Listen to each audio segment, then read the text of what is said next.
नमः शिवाय। स्वागत है दोस्तों आप सभी का आपके अपने चैनल जी जायसवाल यूट्यूब स्टोरी में। दोस्तों आज हम जानेंगे श्रावण मास महात्म्य अध्याय 21। दोस्तों इस अध्याय में आज हम सुनेंगे श्रावण पूर्णिमा पर किए जाने वाले कृत्यों का संक्षिप्त वर्णन तथा रक्षाबंधन की कथा। सनत कुमार बोले, हे दयानिधे, कृपा करके अब आप पौर्णमासी व्रत की विधि कहिए, क्योंकि हे स्वामी इसका महात्म्य सुनने वालों की श्रवण स्वेच्छा बढ़ती है। ईश्वर बोले, हे सनत कुमार, इस श्रावण मास में पूर्णिमा तिथि को उत्सर्जन तथा उपाकर्म संपन्न होते हैं।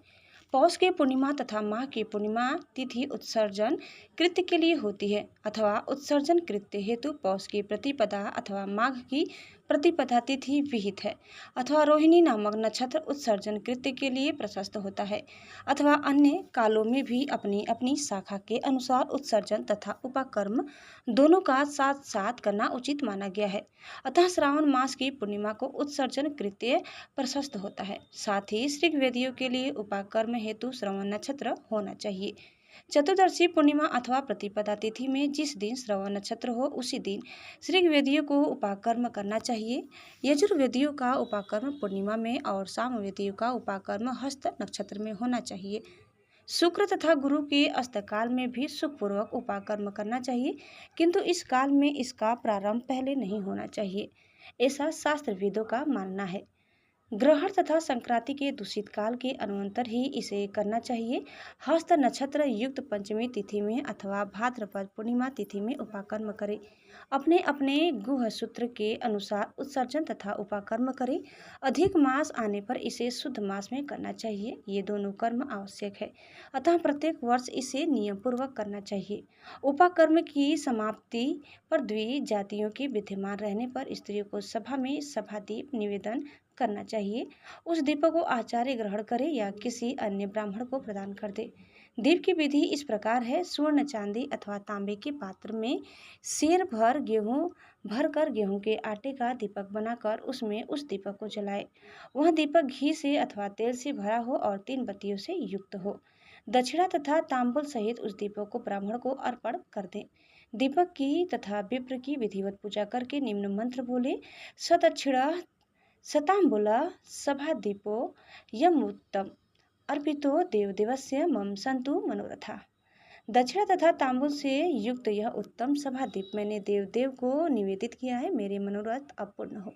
सभादीप प्रदान करने से पुत्र पौत्र आदि से युक्त कुल उज्ज्वला को प्राप्त होता है और यश के साथ निरंतर बढ़ता है। इसे करने वाली स्त्री दूसरे जन्म में देवांगनाओं के समान रूप प्राप्त करती है। वह स्त्री सौभाग्यवती हो जाती है और अपने पति की अत्यधिक प्रिय पात्र होती है। इस प्रकार 5 वर्ष तक इसे करने के पश्चात उद्यापन करना चाहिए और अपने सामर्थ्य के अनुसार भक्तिपूर्वक दक्षिणा देनी चाहिए। हे सनत कुमार, यह मैंने आपसे सभादीप का शुभ महात्म्य कह दिया।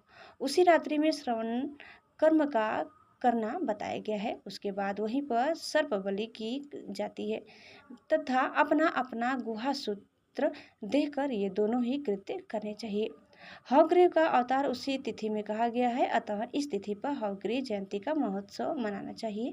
उनकी उपासना करने वालों के लिए यह उत्सव नित्य करना बताया गया है।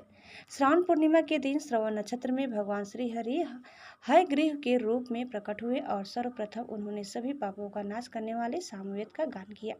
इन्होंने सिंधु और बितस्ता नदियों के संगम स्थान में श्रवण नक्षत्र में जन्म लिया था, अतः श्रावणी के दिन वहाँ स्नान करना सभी मनोरथों को पूर्ण करने वाला होता है। उस दिन वहाँ श्राद्ध, धनुष, चक्र तथा गदा धारण करने वाले विष्णु की विधिवत पूजा करें। इसके बाद सामगान का श्रवण करें, ब्राह्मणों की हर प्रकार से पूजा करें और अपने बंधु बांधवों के साथ वहाँ क्रीड़ा करें तथा भोजन करें। स्त्रियों को चाहिए कि उत्तम गति, उत्तम पति प्राप्त करने के उद्देश्य से जल क्रीड़ा करें। उस दिन अपने अपने देश में तथा घर में इस महोत्सव को मनाना चाहिए तथा हयग्रीव की पूजा करनी चाहिए और उनके मंत्र का जप करना चाहिए। यह मंत्र इस प्रकार से है। आदि में प्रणव तथा उसके बाद में नमः शब्द लगाकर बाद में भगवते धर्माय जोड़कर उसके भी बाद आत्म विशोधन शब्द की चतुर्थी विभक्ति आत्म विशोधनाय लगानी चाहिए। पुनः अंत में नमः शब्द प्रयुक्त करने से 18 अक्षरों वाला ओम नमो भगवते धर्माय आत्मा विशोधनाय नमः मंत्र बनता है। यह मंत्र सभी सिद्धियां प्रदान करने वाला और 6 प्रयोगों को सिद्ध करने वाला है।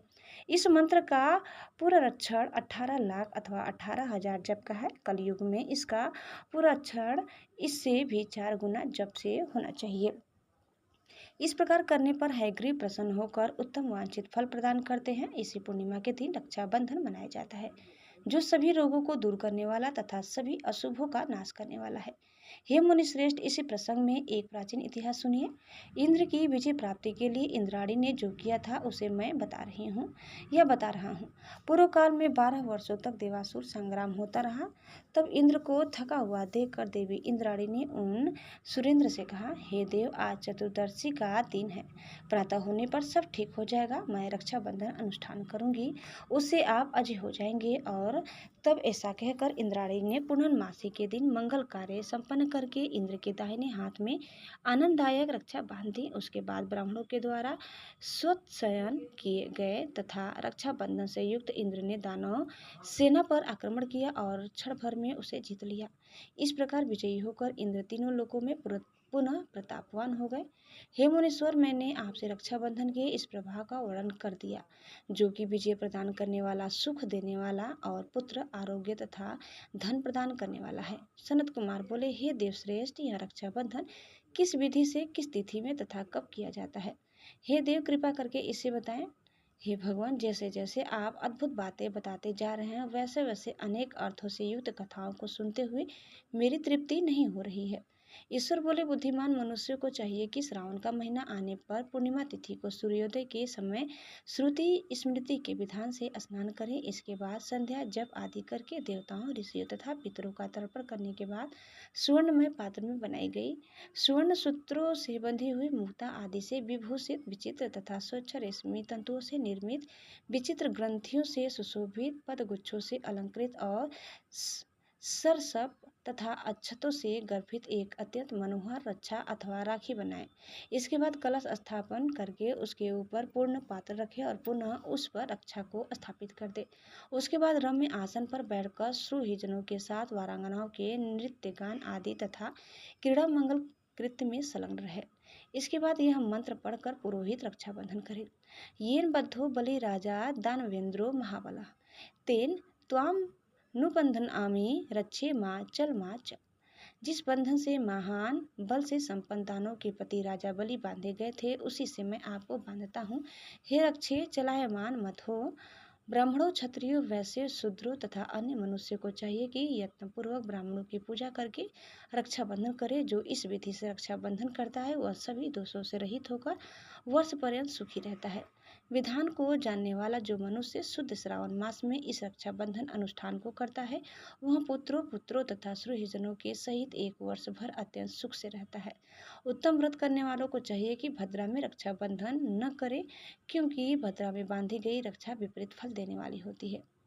दोस्तों, इस प्रकार श्री स्कंद पुराण के अंतर्गत ईश्वर सनत कुमार संवाद में श्रावण मास महात्म्य में उपाकर्मोत्सर्जन, श्रवण कर्म, सर्प बलि, सभादीप, हयग्रीव जयंती, रक्षाबंधन विधि कथन नामक 21वां अध्याय पूर्ण हुआ। उम्मीद करते हैं कि आपको हमारी आज की यह कथा जरूर पसंद आई होगी। कैसे लगी कमेंट करके बताइए। चैनल में नए हैं तो प्लीज़ लाइक, शेयर और सब्सक्राइब करना न भूलें। धन्यवाद। ओम नमः शिवाय। हर हर महादेव।